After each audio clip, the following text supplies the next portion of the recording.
Severe weather this morning with warnings stretching from the west to east coast. In California, people are bracing for what could be a weekend of record-setting rain and flooding. In the east, winter warnings are in effect from Alabama, extending north along the Atlantic seaboard. In Georgia, a slushy mix of snow and rain came down overnight. Parts of Georgia woke up to snow, ice, and freezing rain this morning.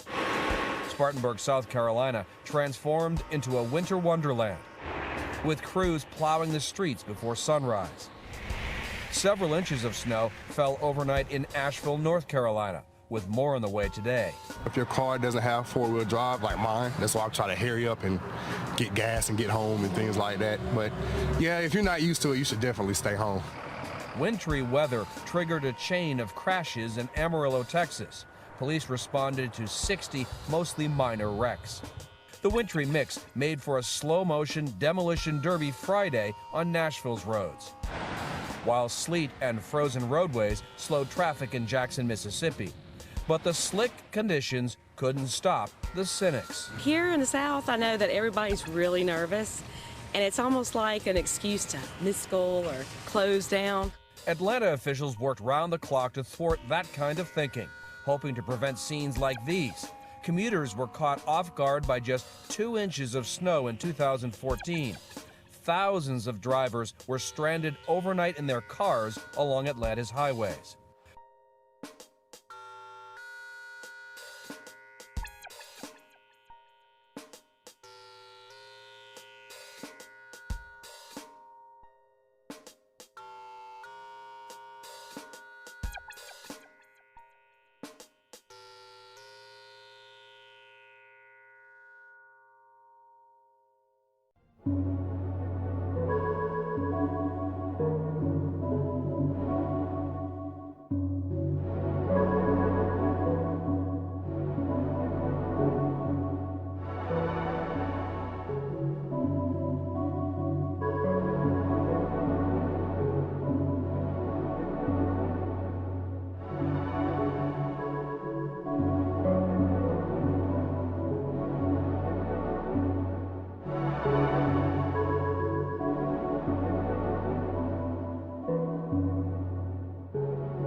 Set a reminder to look up at the stars more in 2022. You might see a star explode. About 1,800 light years away, in the left wing of the constellation Cygnus, is a binary star system that scientists say is getting ready to merge and form a red nova. A nova often begins as a binary star system where the more massive star is a white dwarf and steals hydrogen from its partner. When it collects enough, the hydrogen explodes outward. 2 astronomers predicted the nova back in 2015. Since then, they've done 2 strong tests and say their hypothesis is holding up. Right now, the 2 stars are too dim to see with the naked eye, but if they do merge, the nova should create a visible new star in the sky. Now, the 50th Consumer Electronics Show in Las Vegas has attracted more than 3,800 companies to display their latest products and technologies. A record high amount in the history of the event. Around a third of the participating companies are from China. The 240,000 square meter exhibition space includes innovative products such as smart home devices, 3D printing, biomedical treatment, and sports equipment. For example, this housekeeping robot takes care of home security when the owners aren't at home, while this drone filters out PM 2.5 particles in the air. The CES is held between January 5th and 8th, and around 160,000 people are expected to attend. Traffic. I would say here in Denver and Colorado, it can be pretty bad. It has gotten worse in the last few years. We do love our cars. Traffic here and across the world can be frustrating and deadly. Globally, nearly 3,300 people on average are killed on roads and highways each day. If we can save 80% of those lives, reduce the collisions, the lost revenues, the time spent, as a result of those accidents, that's huge. The key to reaching that goal, many road planners say, is removing humans, the cause of many of those accidents, from the traffic equation. The Colorado Department of Transportation and Japan's Panasonic Corporation are teaming up on a plan. We're taking the first programmatic approach to a connected vehicle platform. In today's new digital world, what if you didn't need to build a new highway lane with asphalt? What if all you needed was data? A new smart highway system will allow cars to receive real-time cellular, radio, and roadway sensor data, as well as share information with each other about traffic conditions. The goal is a smoother flow of cars and trucks, less erratic driving, fewer crashes, much less stop-and-go traffic. Too close, too fast, taking the curve too hard, all of those things that along that corridor cause those benders and bump ups would be essentially eliminated. Panasonic's Jared Wentz says all of Colorado will be covered by the program, which he admits involves lots of technologies and moving parts. Paving the road while you're driving on it is probably the most difficult task. I really think that This rideshare enthusiast worries that cars already get too much attention. you're not doing anything to solve congestion if you have the same amount of cars that are just driven by nobody instead of driven by somebody. But advocates for this transportation platform say autonomous vehicles, along with ride sharing, will be the future soon, and they say this will only increase highway capacity. Our job is to keep the people of Colorado as safe as we possibly can, and we are completely convinced that this technology is going to do that for us. The technology is sound, they say. I have zero concern about it working. I have no doubt whatsoever. Colorado hopes to roll out its smart highway by 2020 and expects other U.S. states to follow.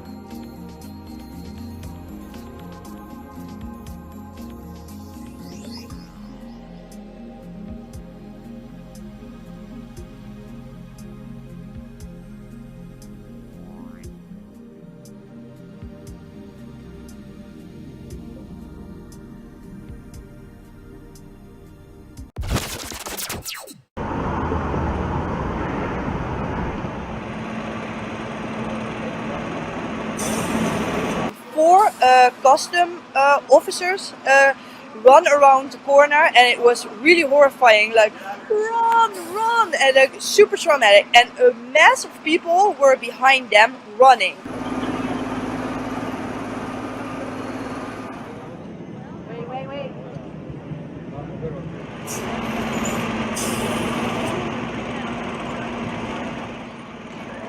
Within seconds of the first shots being fired inside Fort Lauderdale's airport, passengers ran for cover, desperate to escape the gunman. According to police, the passenger, who they believe was acting alone, recovered a weapon from his checked bag before loading it and opening fire inside the terminal. Eyewitnesses say the man only stopped firing when he ran out of ammunition. It's then reported he lay down before being arrested by police. We have the shooter in custody.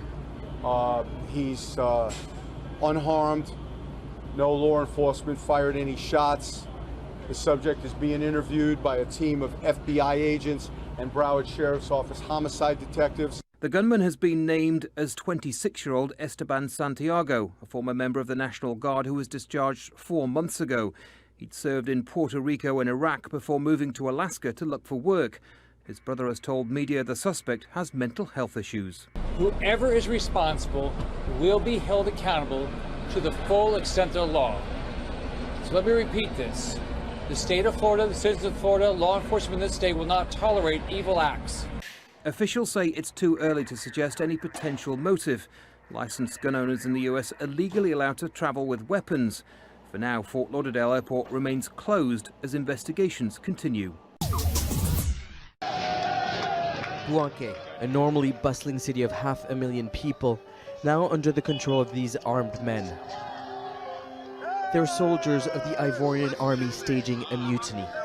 After seizing weapons from the police station and an army barracks, they set up checkpoints across the city. No one can leave or enter. Their demand is for money. Soldiers want $8,000 in cash, a house, and better working conditions. The second in command at the main military base in the city was taken hostage. President Ouattara has dispatched his army chief to negotiate a peaceful resolution and bring the mutiny to an end. In a statement aired on national television, Defense Minister Donwahi calls on soldiers to return to their barracks. Many of the men involved in this mutiny fought for President Ouattara during the decade-long Ivorian Civil War that left more than 3,000 people dead and hundreds of thousands displaced. Bouaké was the site of the worst of the violence. Government forces bombed the city. Several mass graves were discovered after the war. Since taking over power in 2011, Ouattara has turned the country's finances around. Ivory Coast is now Africa's fastest growing economy.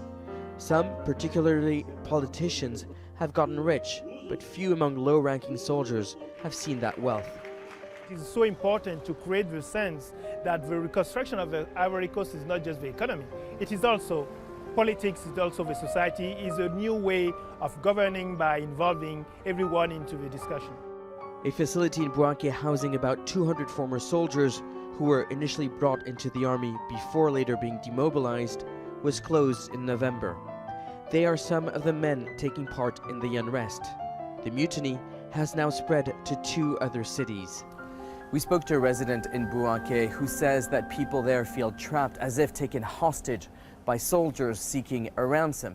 Ivory Coast has a long history of unrest, and 2 battalions of the United Nations Rapid Reaction Force have been dispatched to secure Bouaké's airport, but also to ensure that this mutiny doesn't turn violent. At least 43 people have been killed in a car bomb explosion in front of a courthouse in the rebel-held Syrian town of Azaz on the border with Turkey. Dozens have also been wounded. The UK-based Syrian Observatory for Human Rights said that most of those killed were civilians and added that the death toll is likely to rise. Azaz is a major stronghold of the Turkish-backed Free Syrian Army, an alliance of moderate rebel groups.